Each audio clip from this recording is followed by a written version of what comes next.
বন্ধুরা, তোমাদের সবার কি অবস্থা? আশা করি তোমরা সবাই ভালো আছো, কিন্তু আমি বেশি একটা ভালো নেই। আমি পুরো এপ্রিল মাস জুড়ে বিভিন্ন ধরনের ভিডিও তোমাদের সামনে নিয়ে আসছি, কিন্তু ইউটিউব কেন যেন সেগুলো তোমাদের সামনে রিকমেন্ড করছিল না। আমি নিজেও বুঝতে পারছিলাম না যে আসলে কি করা যায়। তখন একটা পোলের মাধ্যমে জানতে চাই তোমাদের ইন্টারেস্ট কি। তোমরা অনেকেই বলেছো অ্যাকশন মুভি নিয়ে আসার জন্য, তাই আমি আজকেও আরেকটা অ্যাকশন মুভি নিয়ে আসলাম। আশা করি পুরো ভিডিওটি ভালো লাগবে। আর অনুরোধ করব, একটা লাইক করে ভিডিওটিতে একটি কমেন্ট করে যেও, কারণ ইউটিউব একদম রিস্ক কমিয়ে দিয়েছে।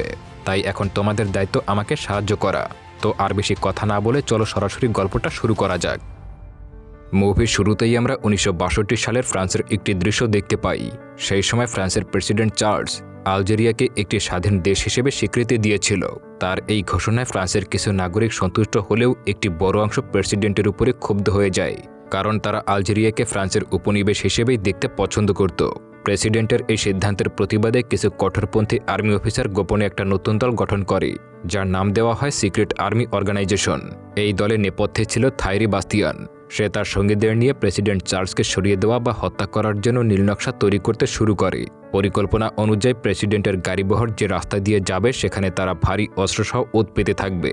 যথারীতি গাড়িটা সেখান দিয়ে যাওয়ার সময় অর্গানাইজেশনের সদস্যরা অতর্কিত হামলা চালিয়ে বসে, কিন্তু ভাগ্যবশত প্রেসিডেন্ট সেই যাত্রায় অক্ষত অবস্থায় বেঁচে যায় এবং তার বডিগার্ডরা কোনো মতে তাকে নিরাপদ স্থানে সরিয়ে নেয়। এই ঘটনার 6 মাস পর প্রেসিডেন্টকে হত্যাচেষ্টার দায়ে বাস্তিয়ানকে গ্রেফতার করা হয় এবং আদালত তাকে ফায়ারিং স্কোয়াডে মৃত্যুদণ্ড কার্যকর করে। বাস্তিয়ানের ছিল 3 ঘনিষ্ঠ সঙ্গী, রডিন, ক্যালসন এবং ক্লার। তারা সরকারের নজর এড়িয়ে অস্ট্রিয়ার একটি প্রত্যন্ত গ্রামে আত্মগোপন করে, কিন্তু সেখানেও তারা স্বস্তিতে ছিল না, কারণ ফরাসি গোয়েন্দারা হন্য হয়ে তাদেরকে খুঁজে বেড়াচ্ছিল। একসময় এই 3 পলাতক নেতার মনে হতে থাকে যে গোয়েন্দাদের নজরদারিতে থেকে তাদের পক্ষে আর বড় কিছু করা সম্ভব নয়। তবে রডিন হাল ছাড়তে রাজি ছিল না। সে বুঝতে পারে যে টিকে থাকতে হলে তাদেরকে নতুন একটা মিশন শুরু করতেই হবে, আর এই কাজের জন্য এমন একজনকে দরকার যাকে ফ্রান্সের কেউ চেনে না এবং যার কোনো পুলিশি রেকর্ড নেই। অবশেষে দীর্ঘ 3 মাস খোঁজাখুঁজি করার পর তারা একজন ভয়ঙ্কর ভাড়াটে খুনি বা কিলারের সন্ধান পায়। দেখতে একদম স্মার্ট এবং পরিপাটি, এই ইংরেজ খুনি নিজের আসল নাম কাউকে বলে না, তবে অপরাধ জগতে সে জ্যাকেল ছদ্মনামে পরিচিত। রডিন তাকে ভিয়েনায় আমন্ত্রণ জানায় এবং তাদের প্রস্তাব দেয়। রডিন জ্যাকেলকে বলে, তোমার মিশন হলো প্রেসিডেন্টকে হত্যা করা। এর আগে আমরা চেষ্টা করে ব্যর্থ হয়েছি এবং আমাদের অনেক সাথীকে হারিয়েছি। আমি চাই না এবারও কোনো ভুল হোক। জ্যাকেল তাদের প্রস্তাবে রাজি হয়, তবে শর্ত দেয় যে এই কাজের জন্য তাকে $5 লক্ষ দিতে হবে, কারণ এই মিশনের পর সে চিরতরে অবসর নিতে চায়। সে আরও সতর্ক করে দেয় যে এই ডিল যেন তাদের 4 জন ছাড়া আর কেউ না জানে। ডিল ফাইনাল হওয়ার পর জ্যাকেল তার নিখুঁত পরিকল্পনা শুরু করে দেয়। সে প্রথমে 2টি নকল পাসপোর্ট তৈরি করে এবং প্রেসিডেন্টের গতিবিধি পর্যবেক্ষণ করে একটি জায়গামতো জায়গা খুঁজতে শুরু করে। এরপর সে বেলজিয়ামে গিয়ে 2 জন বিশেষজ্ঞের সঙ্গে দেখা করে, একজন আধুনিক অস্ত্র নির্মাতা এবং অন্যজন জাল নথিপত্র তৈরির কারিগর। জ্যাকেল অস্ত্র বিশেষজ্ঞকে নির্দেশ দেয় সম্পূর্ণ নতুন এবং বহনযোগ্য একটি বিশেষ গান তৈরি করতে। এদিকে অর্গানাইজেশন থেকে জ্যাকেলকে জানানো হয় যে ভালমি নামের এক সিক্রেট এজেন্ট তাকে প্রেসিডেন্টের শিডিউল সম্পর্কে নিয়মিত তথ্য দেবে। অন্যদিকে অর্গানাইজেশনের এক নারী এজেন্টকে পাঠানো হয় উচ্চপদস্থ এক ফরাসি কর্মকর্তার বাড়িতে, যাতে প্রেমের ফাঁদে ফেলে তার কাছ থেকে গোপনীয় তথ্য হাতিয়ে নেওয়া যায়। প্রায় 2 সপ্তাহ পর জ্যাকেলের সেই বিশেষ অস্ত্রটি তৈরি হয়ে যায়। বন্দুকটির বিশেষত্ব ছিল যে এটিকে অনেকগুলো ছোট ছোট পার্টসে খুলে রাখা যেত, যা চট করে চেনা অসম্ভব। জ্যাকেল পরীক্ষা করার জন্য জঙ্গলের একটি গাছে তরমুজ ঝুলিয়ে নিশানা প্র্যাকটিস করতে শুরু করে এবং তার প্রথম শটেই তরমুজটি ছিন্নভিন্ন হয়ে যায়। অস্ত্রের ধ্বংস ক্ষমতা দেখে জ্যাকেল বেশ সন্তুষ্ট হয়, তবে ঝামেলা বাধে যখন জাল নথিপত্র তৈরির কারিগরটি জ্যাকেলকে ব্ল্যাকমেল করার চেষ্টা করে। রাগের মাথায় জ্যাকেল তাকে ওখানেই খতম করে দেয়। সবকিছু শেষ করে জ্যাকেল চার্লস আলভি নামের একটা ভুয়া পাসপোর্ট নিয়ে ফ্রান্সের উদ্দেশ্যে রওনা দেয়, কিন্তু সে স্পষ্ট জানিয়ে দেয় যে সম্পূর্ণ টাকা পরিশোধ না করা পর্যন্ত সে মিশনে হাত দেবে না। অর্গানাইজেশনের কাছে তখন এত টাকাও ছিল না, তাই তারা বাধ্য হয়ে ফ্রান্সের ব্যাংক ডাকাতি শুরু করে। একের পর এক ব্যাংক লুটের ঘটনায় ফ্রান্সের পুলিশ ও গোয়েন্দা বিভাগ নড়ে চড়ে বসে। পুলিশ কিছু ডাকাতকে গ্রেফতার করলে বেরিয়ে আসে যে এর পেছনে রয়েছে সিক্রেট আর্মি অর্গানাইজেশন জড়িত। যদিও তারা জ্যাকেলের কথা জানত না, কিন্তু বড় কোনো ষড়যন্ত্রের আভাস পেয়ে পুরো প্রশাসন সতর্ক হয়ে যায়। তদন্ত কমিটির কাছে গোপন খবর আসে যে রডিন ও তার বন্ধুরা রোমের একটি হোটেলে অবস্থান করেছে, যার মালিক মূলত সিক্রেট আর্মি অর্গানাইজেশনের সমর্থক। গোয়েন্দা দল হোটেলের উপরে কড়া নজরদারি শুরু করলেও কাজটা মোটেও সহজ ছিল না, কারণ তারা হোটেলের একদম উপরে তলায় থাকত এবং নিচে 24 ঘন্টায় কিছু গার্ড পাহারা দিত। রডিনরা বাইরের দুনিয়ার সাথে যোগাযোগ করার জন্য ফ্লান্স নামের একটা বিশেষ বিশ্বস্ত লোককে ব্যবহার করত, যে দিনে 2 বার লেটার বক্সের চিঠি আদান প্রদান করতে যেত। তদন্ত কমিটি অনেক ভেবেচিন্তে ভোলান্সকে আটক করার সিদ্ধান্ত নেয় এবং একদিন চিঠি পোস্ট করে ফেরার সময় তার মাথায় আঘাত করে তাকে অজ্ঞান করে ফেলে। ভোলান্সকে বিমানে করে দ্রুত প্যারিসে নিয়ে আসা হয় এবং সেখানে তার উপরে অমানসিক নির্যাতন চালিয়ে তথ্য আদায়ের চেষ্টা করা হয়। যন্ত্রণার মুখে ভোলান্স শুধু এটুকুই জানাতে পারে যে secret army organisation Jackal code নামের একজন পেশাদার কিলারকে হায়ার করেছে এবং তার একটা গোপন বৈঠকও করেছে। তদন্ত কমিটির জন্য আপাতত এইটুকুই ছিল যথেষ্ট, কারণ তারা বুঝতে পারছিল যে বড় কোনো বিপদ ঘনিয়ে আসছে। ফ্রান্সের মিনিস্টার বিষয়টা প্রেসিডেন্টকে জানানোর জন্য দেখা করতে চাইলে প্রেসিডেন্ট চার্লস তা নাকচ করে দেয়। আসলে সে একজন সাহসী সৈনিক ছিল এবং কোনোভাবেই নিজেকে লুকিয়ে রেখে কাপুরুষের মতো পরিচয় দিতে চাননি। বাধ্য হয়ে মিনিস্টার উচ্চপদস্থ কর্মকর্তাদের নিয়ে একটি অতি গোপন মিটিং ডাকে, যেখানে প্রধান ছিল পুলিশ কমিশনার বার্থিয়ার।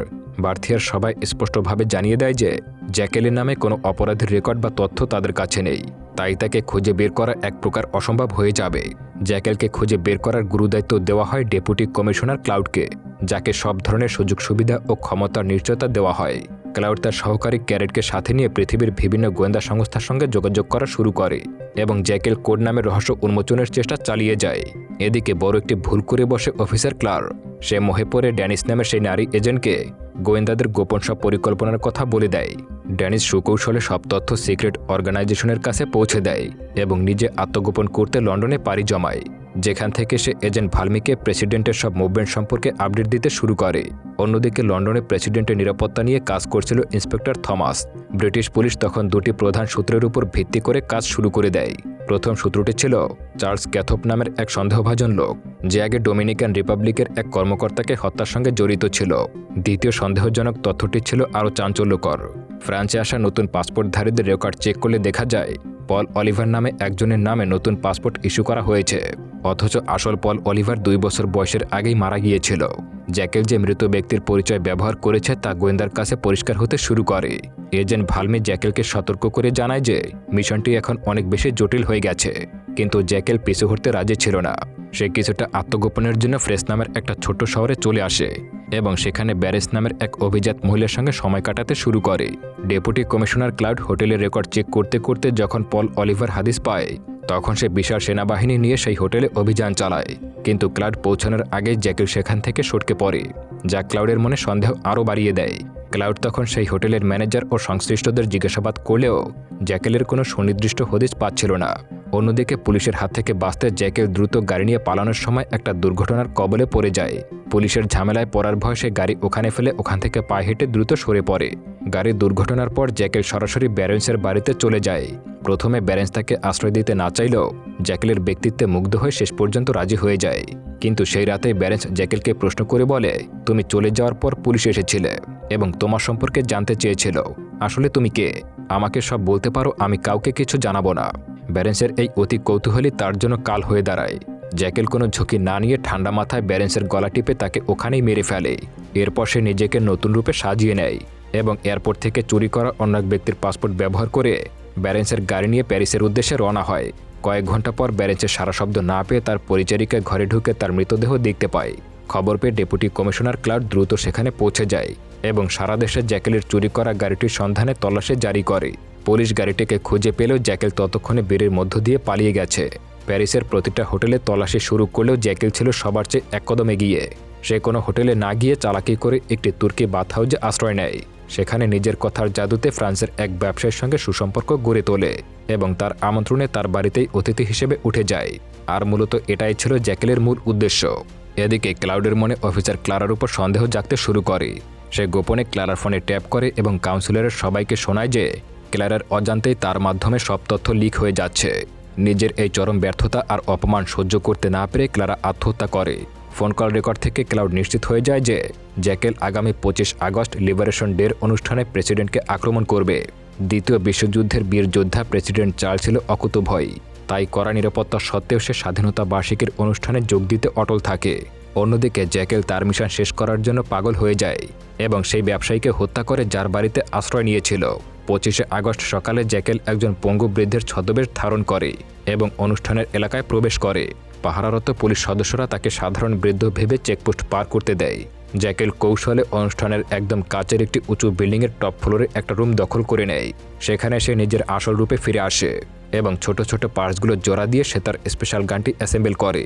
নিচে তখন লিবারেশন ডের উদযাপন তুঙ্গে, আর ভিড়ের মধ্যে ডেপুটি কমিশনার ক্লাউড বাজ পাখির মতো নজর রাখছে। জ্যাকেল তার বন্দুকের নিশানা ঠিক করে অপেক্ষা করতে শুরু করে। তার পরিকল্পনা ছিল যখনই প্রেসিডেন্ট মুক্তিযোদ্ধাদের পুরস্কার করার জন্য মাথা উঁচিয়ে দাঁড়াবেন তখনই সে ট্রিগার চাপবে। তীব্র উত্তেজনার মাঝে ক্লাউড একজন সৈনিকের কাছ থেকে জানতে পারে যে কিছুক্ষণ আগে একজন পঙ্গু বৃদ্ধ সামনের ওই বিল্ডিংয়ে ঢুকেছে। সাথে সাথে ক্লাউডের খটকা লাগে এবং তিনি লক্ষ্য করেন ওই বিল্ডিংয়ের টপ ফ্লোরের জানালাটি খোলা আছে। কোনো দেরি না করে ক্লাউড একজন সশস্ত্র সৈনিককে দ্রুত বিল্ডিংয়ের ছাদে উঠতে শুরু করে। ঠিক সেই মুহূর্তে মঞ্চে প্রেসিডেন্ট মাথা নিচু করে একজন মুক্তিযোদ্ধাকে সম্মান জানায়, কিন্তু প্রেসিডেন্ট মাথা নিচু করায় বুলেটটি তার মাথার চুল ঘেঁষে বেরিয়ে যায় এবং তিনি অলৌকিকভাবে বেঁচে যান। জ্যাকেল যখন দ্বিতীয় শট নেওয়ার জন্য রিলোড করছিল ঠিক তখনই ক্লাউড দরজায় লাথি মেরে রুমে প্রবেশ করে। জ্যাকেল বিদ্যুতের বেগে ঘুরে দাঁড়িয়ে সাথে থাকা সৈনিকটিকে গুলি করে হত্যা করলেও ক্লাউড তাকে কোনো প্রকার সুযোগ দেয়নি। ক্লাউড তার স্টোন গান দিয়ে সরাসরি জ্যাকেলের উপরে ব্রাশফার শুরু করে এবং কুখ্যাত এই কিলার সেখানেই প্রাণ হারায়। অন্যদিকে লন্ডনের সেই সন্দেহভাজন ব্যক্তি ক্যাথপের সঙ্গে জ্যাকেলের কোনো সম্পর্ক খুঁজে পাওয়া যায়নি, কারণ চেহারায় ইংরেজদের মতো হলেও জ্যাকেল ছিল মূলত একজন পরিচয়হীন ভাড়াটে ঘাতক। সবশেষে জ্যাকেলকে ফ্রান্সের একটি নামহীন কবরস্থানে দাফন করা হয়, যার একমাত্র সাক্ষী ছিল ডেপুটি কমিশনার ক্লাউড। এভাবেই সমাপ্তি ঘটে ইতিহাসের এক দুর্ধর্ষ ঘাতকের, আর রক্ষা পেয়ে যায় ফ্রান্সের প্রেসিডেন্ট। তো বন্ধুরা, গল্পটি কেমন লেগেছে কমেন্ট করে জানিয়ে দিতে পারেন।